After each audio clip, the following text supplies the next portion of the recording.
Hola amigos, este es un nuevo video de Derecho sobre Ruedas. Hoy ya vamos a ver entonces el segundo tema sobre lo que veníamos conversando en el anterior video y tenía que ver con la captura que era lo que ocurría previamente, a dónde llevaban a un familiar, a dónde, qué situaciones en caso de que no se estuviera de acuerdo con el informe o la razón que supuestamente se afirma por parte de la autoridad para realizar la captura. Hoy vamos a ver lo que ocurre en la audiencia de legalización de captura. La audiencia de legalización de captura es una audiencia que se celebra en el momento en el que el juez de control de garantías ha recibido la solicitud de parte del fiscal acerca de la legalización del procedimiento de una persona que ha sido aprehendida o que ha sido capturada por parte de la policía en lo que aparenta ser inicialmente un delito o por la situación de una orden de captura. Hasta ahí vamos claros y esta es como la recapitulación. Ahora, cuando se llega ante la judicatura, encontramos que hay dos tipos de fiscales normalmente que adelantan este tipo de audiencias: fiscales locales o fiscales seccionales. Y ello entendiendo el tipo de delito y la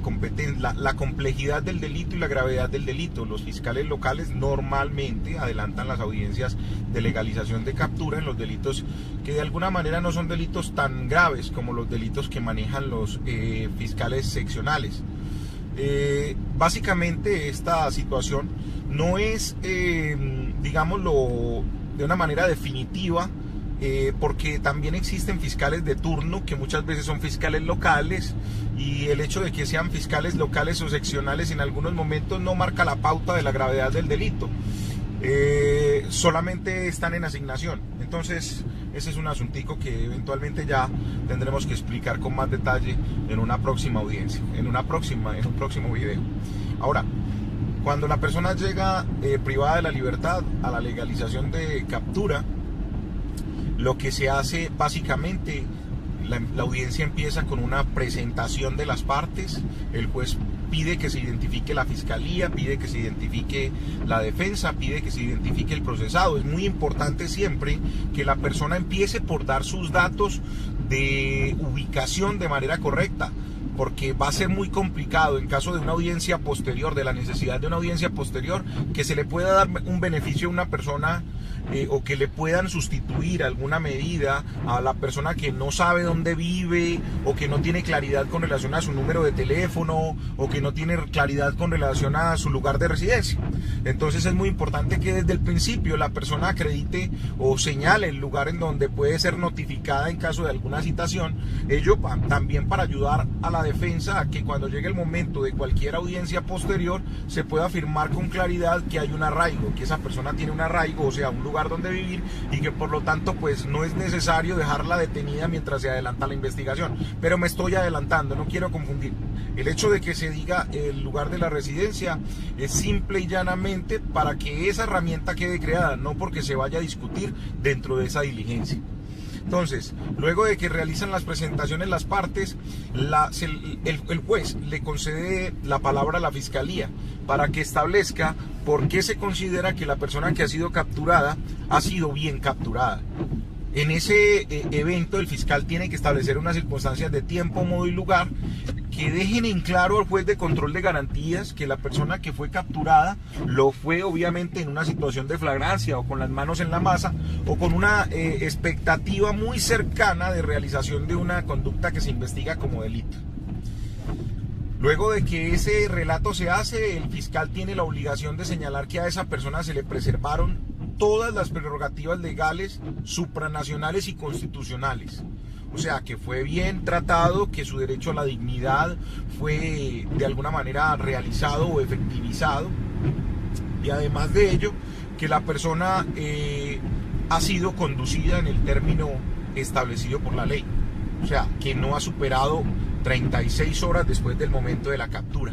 Es muy importante, son estos tres aspectos los que se verifican. Entonces, el hecho de el término, el hecho de el buen trato y el hecho de que haya una eventual situación de flagrancia o una situación muy cercana a la realización de la conducta punible. cualquier abogado, cualquier persona que se ocupa de una audiencia preliminar debería tener como punto de partida esto. Obviamente estos conceptos implican un desarrollo de derecho penal mucho más amplio. Por ejemplo, se puede plantear una discusión acerca de la flagrancia, cuando, por ejemplo, la persona señala al abogado, es que mire doctor o mire señor abogado, están diciendo que yo realicé tal conducta y resulta que a mí no me capturaron ahí, sino que a mí me capturaron 2 horas después en mi casa, solamente porque alguien me estaba señalando. Pero esa persona que me señala ni siquiera estaba en el lugar de los hechos. Entonces, ese tipo de discusiones se pueden presentar ahí sin que se pueda convertir la audiencia preliminar en un mini juicio, pero no se puede perder de vista que tampoco se puede dejar perder la oportunidad por parte del abogado para que en el momento en el que se vaya a evaluar la situación de flagrancia, que es un requisito a analizar en la audiencia de control de la captura, ese aspecto deba quedar bien claro y bien debatido. Si hay posibilidades de discutirlo, se puede discutir, así como el término de las 36 horas. Se ha presentado situaciones en las que a las personas, aduciendo circunstancias de distancia o aduciendo circunstancias de imposibilidad de las autoridades para verificar sus antecedentes, se han demorado más tiempo de las 36 horas, pero esto no puede ser ninguna excusa para que el término se realice, en el término de 36 horas se realice la audiencia. Así como también la situación del maltrato, con más razón. Si la persona es maltratada al momento de la captura, la sanción para el Estado es la ilegalización del procedimiento de captura, por más culpabilidad que pudiera de alguna manera verse así de manera anticipada en disfavor de la persona contra la cual pesa la situación de la captura. Entonces, después de que el fiscal hace estas aclaraciones, le solicita al juez de control de garantías que legalice el procedimiento. Es el momento en el que la defensa entonces tiene la oportunidad de hacer una solicitud puntual, de hacer una solicitud clara acerca de cuáles son sus razonamientos y argumentaciones que puedan permitir oponerse a la legalización de captura. Siempre hay que tener en cuenta que cualquier discusión, por más que a algunos funcionarios judiciales les moleste, parte de una discusión constitucional y no puede perderse de vista que son los derechos a la dignidad en un Estado social y democrático de derecho los que irradian todo el procedimiento de la captura. Por lo tanto, cualquier discurso que vaya encaminado a ese fin no es un discurso, digamos, lo que sea superfluo, es un discurso que tiene lugar aún en la audiencia de legalización de la captura. Entonces, luego de que se le da la oportunidad a la defensa, pues si la defensa observa alguno de los 3 argumentos en la legalización de captura, sea el término razonable de las 36 horas, la situación de la flagrancia o el hecho de que la persona haya sido tratada de manera dignamente, pues en ese momento se establece la discusión, y si el abogado ve que esas situaciones no se presentan, pues difícilmente podrá darse una discusión que por lo menos le haga ver al juez que hay una defensa seria, una defensa leal, una defensa ética, porque tampoco vale la pena hacer una argumentación que sea de alguna manera simplemente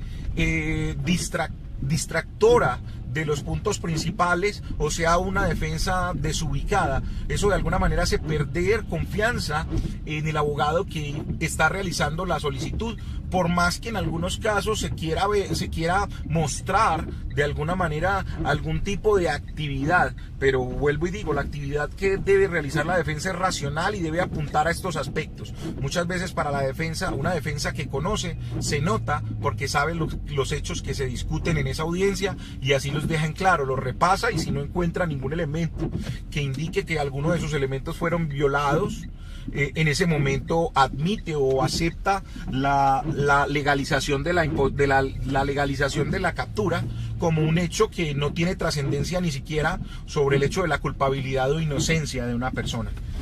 Básicamente, entonces, así transcurre la audiencia de legalización de captura. También es necesario señalar que en caso de que se haga una argumentación fundada de oposición en cuanto a la legalización de captura,